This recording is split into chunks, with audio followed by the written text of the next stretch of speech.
guys, welcome back to Banished Souls. It's your captain, Cryptic Gaming. So, I want to take a moment to talk to you about instant gratification in games. Understand most people that play these types of MMORPG games today are used to being able to jump into a store, like they could come over here, they could go into a store, and they could just buy the best weapons and the best items that's in the game. You're not going to find that in this situation. What you are going to find is when you come in here, all you're going to get is different types of motifs, make your character, your ships look different. You can buy gold. You can buy gold with silver. Now, why would you want to buy that? Maybe you just like doing the cosmetics on a ship. I don't know. But something I want to show you about instant gratification, why it can bite you. So if you remember, we put out a video early on. It was talking about the best armor in the game, and I am still looking at this is probably going to be even better than the Wailing Ward that's coming out because it is a hard grind. And everyone said, well, you can't build this right now because you don't get monstrous scale. Well, guess what they're bringing out on the 27th when the season drops? Monstrous scale. Put this picture up here for you guys. It's going to be great. This is called the Kingpin Telerosaur. This is the main boss of those dinosaur type creatures, I guess, because it says the Kingpin.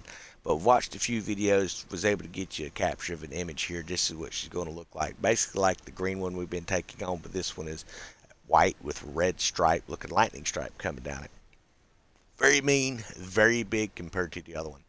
So in the other videos, seen it was some of the early tests. They had some snows in there and some brigs, and they were trying to fight this thing. Now, while their aim in the video was really bad, it's a lot more massive than the one we've taken on. So why are we talking about that? Well, when this game comes on, when this release happens, okay, if you waited until you could get monster scale like everyone else was suggesting in the comments, they haven't released monster scale yet. This is a pointless endeavor. Well, we now have the Ouroboros armor, and we have the 4 more monstrous teeth it's going to take to build it. We have the rubber it's going to take to build it. We have the torsion springs it's going to take to build it. We have the gannet saltpeter that's going to take to build it. Now that gannet saltpeter, that's going to be an item that is supposed to drop by certain rogues. This is what they say. Now I have come in and I have blown up every rogue I've come across. I've loaded up every type of roving mission I can, every delivery mission with every type of rogue there is, and just decimate the fleets, and I've not gotten the gannet saltpeter. So where did I get it? Well, I got it at the black market, obviously. So that's what I ended up doing. It takes one, and all you need is one piece of armor. So when this new season drops, the first thing I'm going to be doing is looking for monstrous scale. But let's look at this. So it's going to have 1100 armors, and we're currently using 1150. You may be thinking, why would you drop down 50? Well, we're getting a higher explosive rating out of it. We're getting a much better flooding rating. We're getting a lot better fire rating as well. Now we are losing some of our tearing, which we didn't have with the other armor, but we would lose piercing as well. But here's what this thing's going to do. It's going to restore 15% of whole health while bracing. So that effect occurs after, sorry guys, I don't know why this thing keeps flipping like this.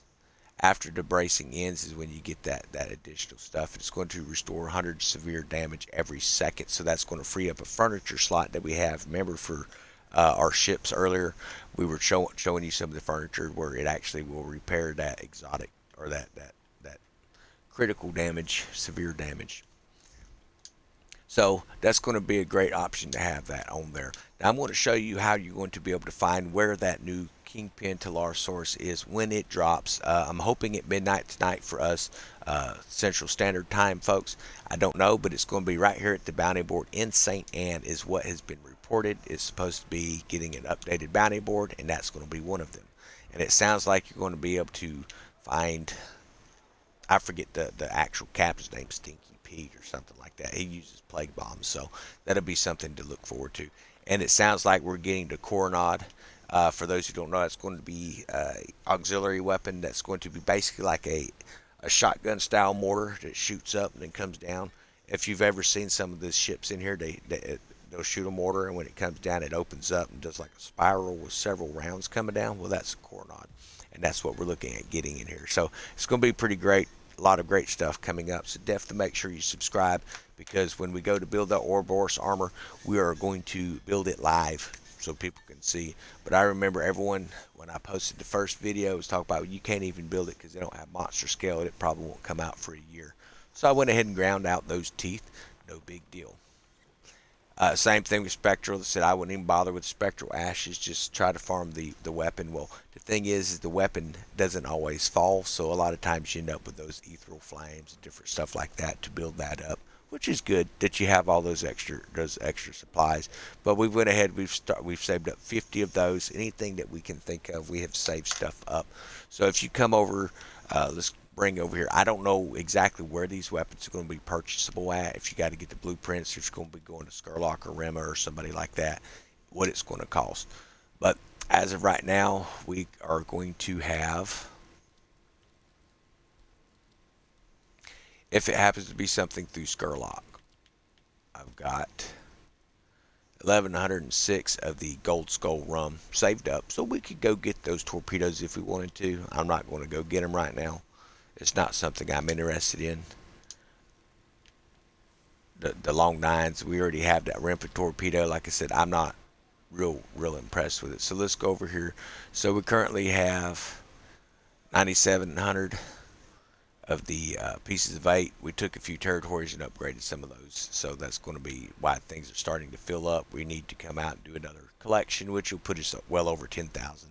Probably 11,000 by the time we collect everything.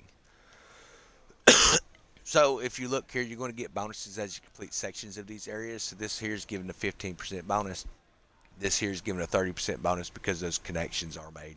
I need to get another location here, and one right over here, and one here. So it looks like 3 more drops, and we will have this map completed, at which point we'll get another bonus. I've been kind of holding off on it, mainly because I've heard that there's going to be reset of the season. I don't think it's going to be territory, folks. I mean, we're seeing it's 84 days till a reset there. But if you come in here and you look at your refinery upgrades, that resets in, let's see how many hours. It was 16 earlier, but it's been a little bit since I first got on the game. So just kind of show you a few things here.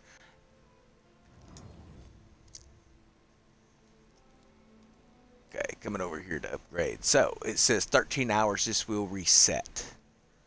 I'm thinking it's just smuggler operations. This is going to be your distillery.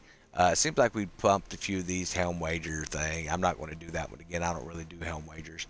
Then you have sugarcane processing. You can bump it up some if you want to. What this does is if you bring sugarcane contraband over to the manufacturers, it's going to actually give them a boost. So that is something I'm going to be doing here today, is farming a lot of sugarcane up, and I'm going to be making just little runs. Don't carry a whole lot, just enough for that base to get to that next boost and bring it up and boost its production. So what that's going to do in the amount of time it takes you to,